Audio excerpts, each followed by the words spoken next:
दोस्तों NCERT EVS कक्षा 3 से 5 के अध्यायवार नोट्स की पहली कक्षा के साथ आज की इस वीडियो में आपका स्वागत। आपकी परीक्षा में पाठ्य पुस्तक से प्रश्न उठाए जाते हैं, इसलिए बेहतर यह है कि पाठ्य पुस्तक के पाठ के महत्वपूर्ण बिंदुओं से आपको अवगत करा दिया जाए। पर्यावरण अध्ययन आसपास कक्षा 3 को सबसे पहले हम देखेंगे। पर्यावरण जो होता है, इसके अंतर्गत हम आसपास के सभी भौतिक एवं अभौतिक तत्वों का अध्ययन करते हैं। आपने देखा होगा, गौर किया होगा कि पर्यावरण की पाठ्य पुस्तक में जो भी चैप्टर होते हैं वे आसपास के वातावरण से ही लिए जाते हैं। पर्यावरण का अर्थ ही होता है परिजोर आवरण, हमारे चारों ओर की वस्तुओं का अध्ययन। प्राथमिक स्तर पर बच्चों को पर्यावरण की शिक्षा दी जाती है, विज्ञान सामाजिक विज्ञान की नहीं, क्योंकि बालकों का बौद्धिक स्तर जो होता है काफी कम होता है। इसीलिए विज्ञान सामाजिक विज्ञान संबंधी शिक्षाएं इसे पर्यावरण में ही दी जाती है। इस स्थिति में मूल शब्दों का ही प्रयोग किया जाता है जिसे आसानी से समझा जा सके। जैसे जानवर का हम प्रयोग करते हैं, न कि केचुआ आदि जैसे जीव का। केचुआ के बारे में मैं बतला दूं कि यह एक ऐसा जंतु होता है, ऐसा प्राणी होता है जिसके पास पांव नहीं होते, वह रेंगता है। सांप भी ऐसा जंतु है जिसके पास पांव नहीं होते, वह रेंगता है। प्रेमचंद्र की काफी लोकप्रिय पुस्तक है पंचतंत्र। इसमें खरगोश और केचुआ की कहानी का विस्तार पूर्वक वर्णन है। बच्चों में सृजनात्मकता क्षमता होती है और सृजनात्मक गतिविधियों में हिस्सा लेना पसंद करते हैं। उंगली और अंगूठे पर रंग लगाकर चित्र बनाना उन्हें काफी अच्छा लगता है। इस तरह हम उसे तरह तरह के डिजाइन बनाने के लिए प्रोत्साहित कर सकते हैं। बच्चों को सदैव प्रोत्साहित करना चाहिए कि वो अलग अलग जानवरों को ध्यान से देखें और मन ही मन में उसके चित्र बनाएं। आवश्यकता पड़ने पर उसे समूह में भी चित्र बनाने में सहायता करें। इस तरह बच्चों में रचनात्मकता सृजनात्मकता का विकास होगा। एक खास पहेली होता है चित्र से संबंधित, जिसे जिग्सा कहते हैं। जिग्सा एक चित्र पहेली है। इसमें होता क्या है कि चित्रों को विखंडित कर दी जाती है, फिर उसे चित्र का रूप देने का प्रयास किया जाता है। यह एक प्रकार का खेल है, हमें इसका ध्यान भी रखना चाहिए। आपने देखा होगा कि कोई आकृति है बिल्ली की, इसको अलग अलग टुकड़े कर दिए गए, पांव अलग, हाथ अलग, फेस अलग, आंख अलग। अब सबको जोड़ना है ताकि वह बिल्ली दोबारा बन जाए। इस तरह बच्चों में मानसिक क्षमता का भी विकास होगा। इस पहेली को कहते हैं जिग्सा। जिग्सा ऐसा बनाए कि उसमें कुछ चुनौतियां हो, सीधे टुकड़े न हो, जिसे आसानी से जोड़े जा सके। यानी जब तक सोचेगा नहीं तब तक उसके मानसिक विकास नहीं होगा। बच्चे जो विद्यालय में आते हैं अपनी मातृभाषा के साथ आते हैं। हमें यह चाहिए कि बच्चों से पूछे कि छुपन छुपाई अंतराक्षी आदि खेलों को तुम किस नाम से पुकारते हो। यह एक प्राचीन खेल है, अलग अलग क्षेत्रों में अलग अलग नाम से जानी जाती है। हमारे आसपास जितने भी पेड़ पौधे हैं उसमें विविधता होती है। बच्चे खेल खेल में भी इसे महसूस कर लेते हैं। बच्चों को कविता अच्छा लगता है, उन्हें जबरदस्ती याद करने को नहीं कहा जाए। अच्छा होगा कि सभी बच्चे कक्षा में साथ गाएं। कोई भी पढ़ाई हो उसे कविता के माध्यम से पढ़ाकर बच्चे को याद करा सकते हैं। पेड़ के जो पत्ते होते हैं उसमें भी काफी ज्यादा भिन्नता देखने को मिलती है। कोई पत्ता लंबा होता है, कोई छोटा, कोई भूरा, कोई हरा। इस तरह वृक्ष के लंबाई और वृद्धि पर ये निर्भर करते हैं। बड़े पेड़ के पत्ते बड़े होते हैं, छोटे पेड़ के पत्ते छोटे होते हैं। एक कविता है पत्ते, जिसके लेखक है विजेंद्र पाल सिसोदिया। विजेंद्र पाल सिसोदिया पत्ते कविता के लेखक हैं। एक कलाकार थे, काफी मशहूर थे, उनका नाम था विष्णु चिंचालकर। ये इंदौर मध्य प्रदेश के थे। ये क्या करते थे कि सूखे पत्ते से चित्र बनाते थे और काफी ज्यादा विख्यात थे। सूखे पत्तों से बहुत अच्छे चित्र बना लेते थे। हम भी बच्चे को प्रयास करा सकते हैं कागज और पत्ते की सहायता से चित्र बनाने का। जिस तरह हमारे घर में फैमिली मेंबर होते हैं, उसी तरह बच्चे को प्रेरित करना चाहिए कि वो एक पेड़ से रिश्ता निभाए, उसकी आवश्यकताएं पूरी करे। उदाहरण के लिए उसे पानी दे, उसकी देखभाल करे, उसको बारीकी से देखे। इससे क्या होगा कि पर्यावरण के प्रति बच्चे का लगाव बढ़ेगा। एक कविता है पानी, इसके रचनाकार है श्री प्रसाद। पानी रे पानी की कहानी का वर्णन किया गया है। पानी की आवश्यकताओं को, पानी की विशेषताओं को बतलाया गया है इस कविता में। आज भी बहुत जगह है कि समाज में भेदभाव है, वहां आम स्वरूप से बहुत सारे लोगों को पानी नहीं दिया जाता है। हमारा जो पहला परिवार है किसी भी बच्चे का, वो स्कूल नहीं बल्कि माता। आमतौर पर बच्चे विद्यालय में शिक्षा ग्रहण करते हैं, लेकिन स्कूल से पहले उसका परिवार ही उसका विद्यालय है। बच्चे अपने माता पिता और समूह के साथ इंटरेक्ट करते हैं और बहुत कुछ सीखते हैं।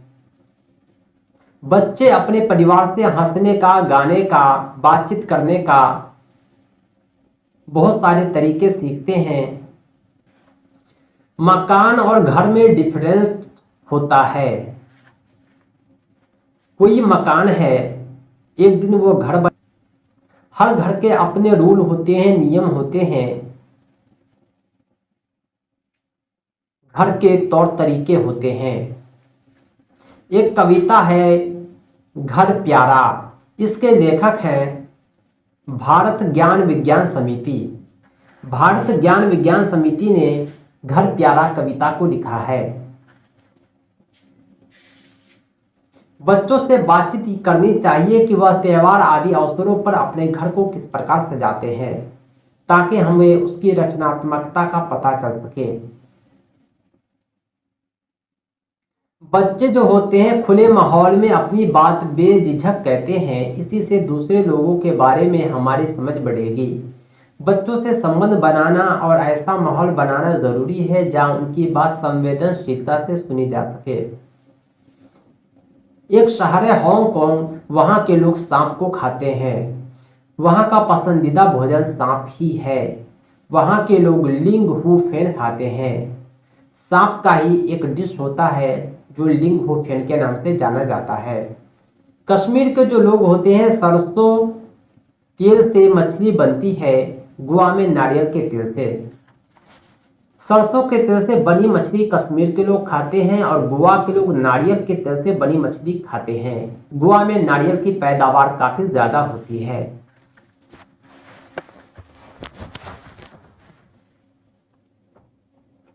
केरल के लोग जो है नारियल डालकर करी को खाते हैं, सब्जी को खाते हैं और टैपियोका उबालकर खाते हैं। वहां का पसंदीदा भोजन नारियल डाली हुई करी और उबला हुआ टैपियोका है। बच्चों के पुस्तकों में जो पक्षी हैं उसे पर्यावरण में मौजूद पक्षी से पहचान कराई जाए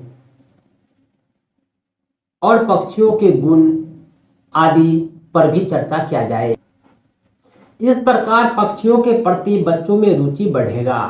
बादल आए कविता हरीश निगम चकमक एकलव्य से लिया गया है।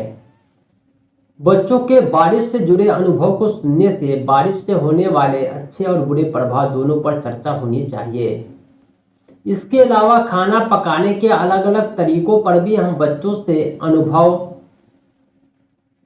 साझा कर सकते हैं।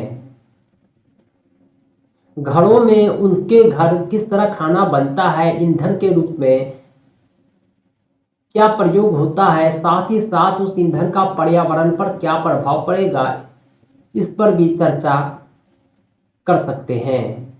एक कविता है रेलगाड़ी, इसको लिखने वाले हैं हरेंद्र नाथ चट्टोपाध्याय। पाठ को पढ़ने से पहले बच्चों को चित्र को देखने और समझने का मौका देना चाहिए। इससे क्या होगा कि बच्चों में चित्र अवलोकन के कौशल का विकास हो जाएगा। बच्चे कहानी में भी रुचि लेते हैं। कहानी के पात्रों की मदद से वे संवेदनशील हो जाते हैं। जो लोग देख नहीं सकते उनके पढ़ने का एक खास तरीका है जिसे ब्रेल लिपि कहते हैं। ब्रेल लिपि में होता क्या है कि एक मोटे कागज पर एक नुकीले औजार से उभरा हुआ बिंदु रहता है, छूकर पढ़ा जाता है। अगर हम बच्चे को ब्रेल लिपि की जानकारी दिखा रहे हैं तो उस समय वास्तविक ब्रेल शीट दिखाना बेहतर रहेगा ताकि बच्चे उभार को अच्छे से समझ सके। रूढ़िबद्ध धारणा जैसे लड़का लड़की में भेदभाव, लिंग विषमता पर चर्चा भी होनी चाहिए, लेकिन ध्यान रखना चाहिए कि किसी के भावनाओं को ठेस न पहुंचे। बच्चों के परिवेश में दवाई के रूप में प्रयोग किए जाने वाले पेड़ पौधों की पहचान व उनका उपयोग पारंपरिक ज्ञान की परख और समझ का मौका देता है। बच्चों को बतलाना चाहिए कि ये तुलसी का पेड़ है, ये औषधीय पौधा है, इसका क्या उपयोग है।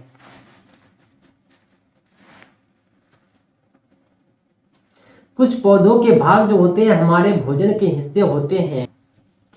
जब मिट्टी के बर्तन बनाते हैं तो उसके कपड़े गंदे होते हैं, लेकिन वे करके सीखते हैं इसलिए आनंदित होते हैं। स्थानीय मशहूर खिलाड़ियों पर जानकारी एकत्रित करवाना चाहिए जो बच्चों को खेलों के बारे में ज्ञान और खिलाड़ियों के प्रति सम्मान को बढ़ावा देगा। बच्चे को चिट्ठी के बारे में बतलाना है और कक्षा कक्ष में मित्र के नाम लिखवाना भी है। इससे बच्चे चिट्ठी को समझेंगे। अतिरिक्त जानकारी अपने परिवार के बूढ़े सदस्य वो ले सकते हैं। स्थानीय परिवेश को देखते हुए बच्चों को अन्य माध्यम जैसे मोबाइल फोन, ईमेल आदि पर भी चर्चा कर सकते हैं। जगह जगह के अनुसार लोगों के मकानों में भी विविधता होती है। हम बच्चे को असम, राजस्थान, दिल्ली, अन्य पहाड़ी इलाकों को दिखा सकते हैं कि यहाँ के परिवेश में किस प्रकार विविधता है, मकान किस प्रकार अलग होते हैं। असम का एक गांव है मोलन गांव। यहाँ काफी बारिश होती है, इसलिए यहाँ के लोग जमीन से 10-12 फुट ऊंचे मकान बनाते हैं। इन्हें मजबूत बांस के खंभों पर बनाते हैं। ये घर अंदर से भी लकड़ी के ही बने होते हैं। मनाली जो है एक पहाड़ी इलाका है। यहाँ बारिश और बर्फ ज्यादा पड़ती है। जब ठंड ज्यादा हो जाती है तब धूप में बैठना अच्छा लगता है। यहाँ के मकान पत्थर या लकड़ी के बनते हैं। दिल्ली में काफी ऊंचे ऊंचे मकान हैं जो ईंट और सीमेंट के बने हुए हैं। राजस्थान में बारिश कम होती है, यहाँ गर्मी ज्यादा होती है। यहाँ के लोग मिट्टी के मोटी दीवारों में रहते हैं। छतें कटीली झाड़ियों की बनी होती है। बर्फीले जगह में बर्फ के घर भी बनाए जाते हैं जो इग्लू कहलाते हैं। हाउस बोट घर जैसा होता है जो झील और छोटी छोटी नदियों में अस्थायी निवास स्थान होता है। हम बच्चों के साथ जानवर के बारे में भी चर्चा करेंगे ताकि बच्चे जानवर के प्रति संवेदनशील हो जाए। हम बच्चों को पक्षियों का प्याव बनाने में मदद करेंगे। इसे बाहर रख रखाव के बारे में बतलाएंगे कि पक्षी इस किस प्रकार इससे लाभान्वित होंगे। पशु पक्षी के साथ प्रेम से पेश आना चाहिए, उसे प्यार से सहलाना चाहिए, उसे सताना अच्छा नहीं होता। राजस्थान जैसे जगह पर पानी की काफी दिक्कत होती है। वहां रेत ही रेत है, जमीन में पानी नहीं है। बावड़ी जो है वहां सूख जाती है। पानी का छोटा तालाब कहीं कहीं होता है तो पानी काफी दिक्कत से लोग जुटाते हैं, अपनी आवश्यकताओं की पूर्ति करते हैं। आपने देखा कि राजस्थान के रेतीले प्रदेश की जिंदगी कैसी है। बारिश का पानी भी टंकी में सुरक्षित रख सकते हैं, कहीं भी सुविधा अनुसार टंकी बना सकते हैं, घर के आंगन में भी, क्योंकि पानी को बचाना काफी जरूरी है। स्थानीय लोग पानी को किस प्रकार बचाते हैं, किस तरह पानी बचाकर अपनी आगामी आवश्यकताओं की पूर्ति करते हैं, हम बच्चों से उसके अनुभव साझा कर सकते हैं। बच्चे को परिवार के बारे में बतलाना है, परिवार कितने तरह के होते हैं उस पर भी चर्चा होनी चाहिए। प्लस का जो चिन्ह होता है, यह अस्पताल को बतलाता है। नक्शे में निशान बनाने की आवश्यकताओं को स्पष्ट करना, बच्चों द्वारा निशान बना चर्चा करना रुचिकर और उपयोगी होता है। दोस्तों, आज के लिए इतना ही। हम आगे के लेसन नेक्स्ट डे कवर करेंगे। इसी प्रकार हमारी कक्षाएं चलती रहेगी। आप हमारे चैनल को सब्सक्राइब करें, इस वीडियो को लाइक और शेयर करें। कंप्लीट नोट्स के लिए, क्रैश कोर्स मॉक टेस्ट के लिए आप हमसे संपर्क करें 7631314948 पर। इस नंबर पर आप कॉल भी कर सकते हैं, व्हाट्सएप भी। Thanks for watching. BPSC teacher के कंप्लीट प्रिपरेशन के लिए आप हमारा सिलेबस बेस्ड कंप्लीट नोट्स और क्रैश कोर्स जरूर प्राप्त करें। हमारे नोट्स को आप पीडीएफ के अतिरिक्त प्रिंटेड कॉपी भी बाय पोस्ट अपने पते पर प्राप्त कर सकते हैं। हमारे विषयवार नोट्स आसान भाषा में तैयार किए गए हैं। साथ में आपको ऑब्जेक्टिव क्वेश्चन के कलेक्शन भी दिए जाएंगे। साथ ही साथ प्रैक्टिस सेट मॉक टेस्ट के अतिरिक्त प्राइवेट वीडियोज लाइव क्लास के माध्यम से परीक्षा तक कंप्लीट तैयारी कराएंगे। तो दोस्तों, देर किस बात की, अभी संपर्क करिए 7631314948 पर। इस नंबर पर आप कॉल भी कर सकते हैं, व्हाट्सएप भी।